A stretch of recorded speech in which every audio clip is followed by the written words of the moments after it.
4 true urban exploration experiences, narrated by Creep Reads, and one story by Ank Miranda. A link to his channel is in the description. Urban Exploring in a Horror Movie by Perta Vingral. Back in college, my friends and I got into the habit of exploring abandoned buildings. We've seen some incredible places and have gotten some pretty cool souvenirs. I don't really condone taking stuff from some buildings, but if it's about to be torn down and contractors have taken out everything they deem to be worth something, then I'll gladly take that depression glass they left behind. It's a small group of friends that go exploring with me, and I love introducing new people to it. A friend of mine had asked me on several occasions if I could take him to somewhere because he never went exploring before. I decided to take him to an old paper factory that didn't have much inside, but had an absolutely beautiful view of the city from the roof. Also, it was incredibly easy to get in and out of. We went with a few other people, but 2 of my friends had decided to wait outside for us since they had been in the building a few too many times to find it interesting anymore. As we went to climb inside, a drunk couple came out. Not unusual, a lot of people use the building to smoke, drink, or paint in, and we asked if there were many people inside. They said they thought it was mostly empty, but they heard someone banging around a few floors up that startled them out. They said he sounded angry, and maybe we should avoid the roof. Since we weren't there to drink or anything, the roof was our only goal. We decided we'll take our chances and head up. After all, it's a massive building and we didn't think we'd run into the guy. We walk up 10 flights of stairs and then climb the ladder to the roof. My friend is impressed and the view is awesome. As we are about to head back down, my friend, waiting on the street, calls us. He says that a man has passed out in the street, and the 2 of them pulled him out of the way of traffic and called an ambulance for him. They suggest we wait it out on the roof to avoid exiting the building while the cops are there. Neither of us can afford the $5,000 fine or 2 weeks jail time just for looking at the city from an abandoned building. We wait, but we probably shouldn't have waited on the roof. We get the all clear from my friend to come back down, and we head to the ladder. My friend goes first, and then our flashlight dies. The ladder is tricky to get onto when you can't see it, and it's missing some rungs. So I come down very slowly in the dark, afraid of hurting myself. I hop down, and my friend tells me very quietly that he hears someone in the room next to us. I shrug it off. We already know people are in the building. Then the screaming starts. At first, it almost sounds like one of my friends who waited outside yelling my name. I hesitate at the top of the stairs, just outside the door of the room the screaming is coming from, trying to decide whether it's him and he's playing some sort of prank. The guy I came into the building with grabs my wrists and we start running down the stairs. At this point, it's obvious it's not my friend, and it's just guttural, intense screaming. We start running down the stairs, and then hear really loud banging to go with the screaming. It sounds like this guy had a very heavy object that he is swinging at the walls and exposed pipes with. There is only 1 flight of stairs because every other way down is out of order freight elevators. So we're trapped in the stairwell, and it's 10 flights till we reach the ground floor and have to book it to the opposite side of this factory and back out the hole we climbed through. Besides screaming and swinging that heavy object, we hear him barreling down the stairs behind us, but he's at least 1 floor behind. Whatever he is using to hit the walls and pipes with is clearly enough to do some damage to our skulls because a bit of brick chipped off the wall follows us down the steps.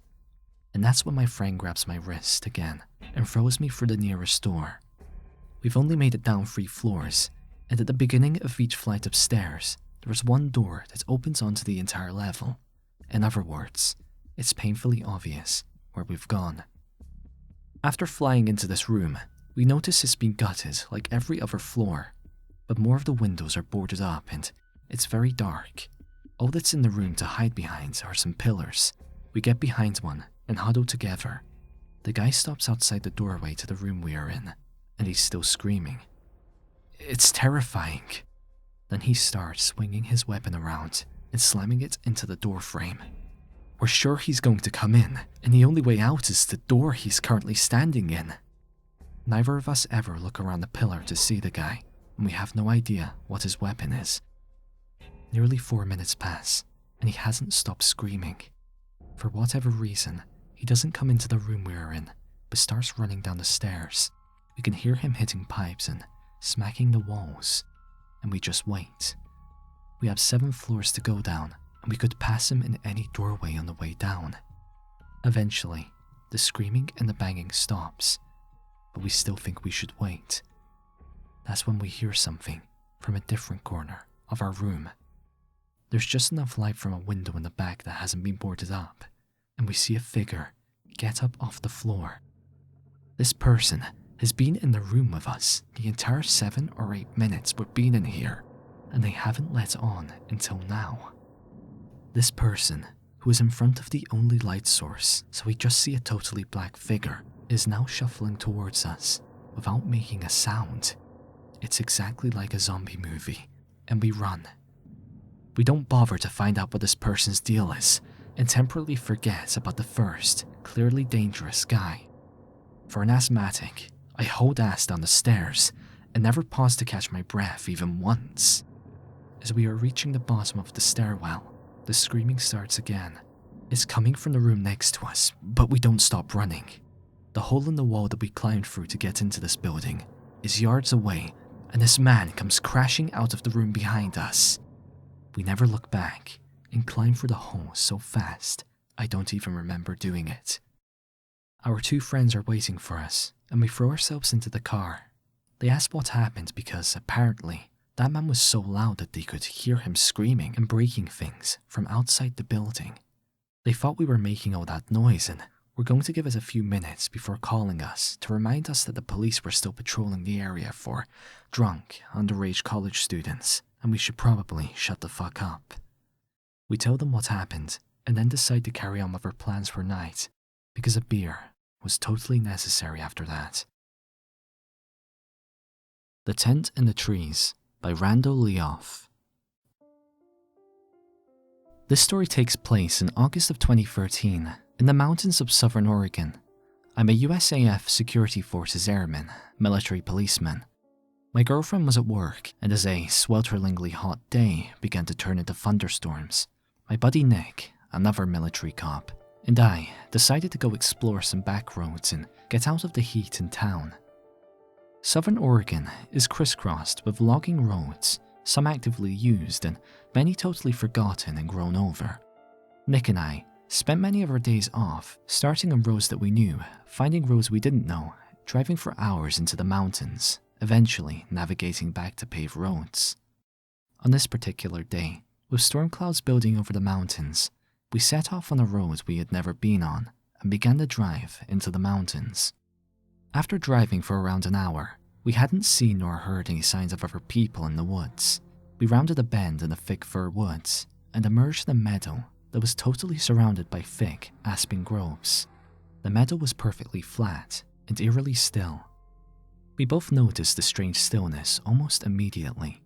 No birds, hardly any insect noise, no squirrels, and certainly no other people. On the far side of the meadow, right at the edge of the tree line, there was a picnic table. The table was very odd, however. It was painted a bright orange and was much larger than a typical picnic table in a park. Remarking on this, Nick drove through the meadow to get a closer look. I remember being apprehensive as we approached. The whole scenario was exceptionally strange. The overall silence of the aspen grove was unsettling.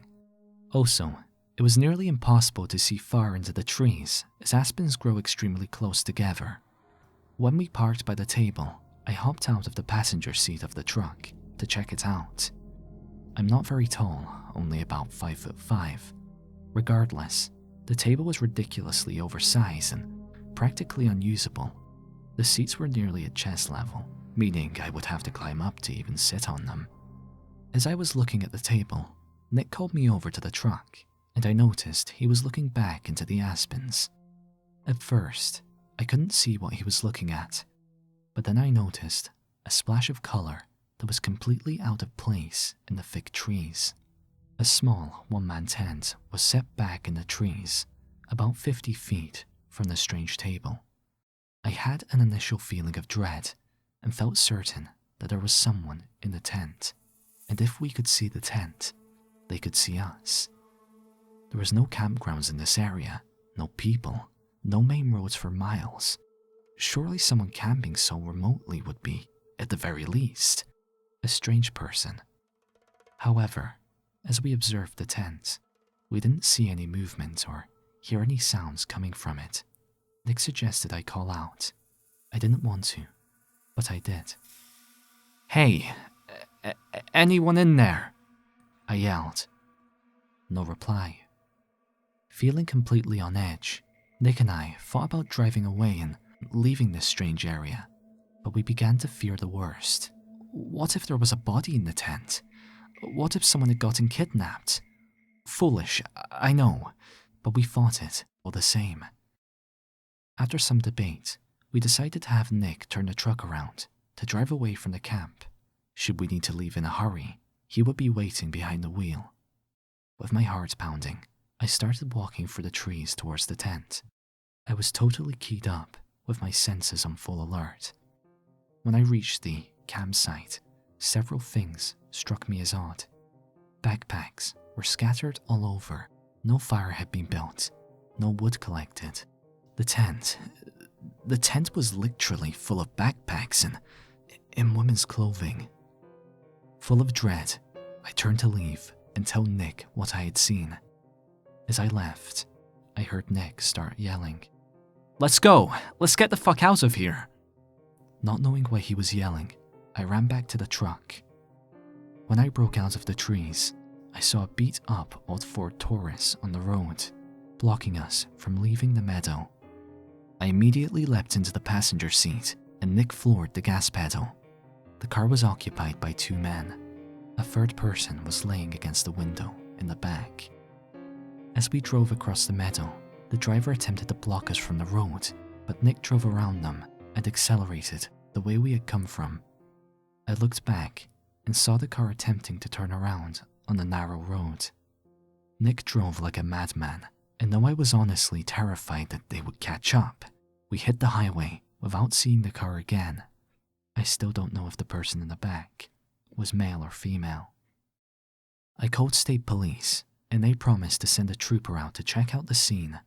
However, I received a call the next day from a trooper stating that the campsite, the backpacks, and the women's clothing was all gone, though he could tell people had been in the area. The strange table was still by the thick aspen grove.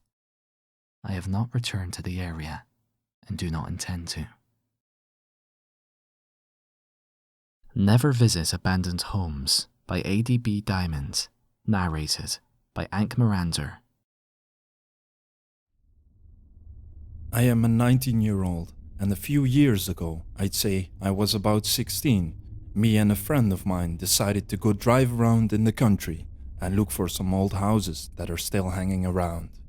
We live in a very small town in Kansas, so we had a ton of country to explore. We had been driving for an hour or so, just taking random turns, and had found a few houses already. We thought we spotted a building or something in some trees, and as we got closer, we discovered it was a small shed. Not too far from the shed was a small rundown house.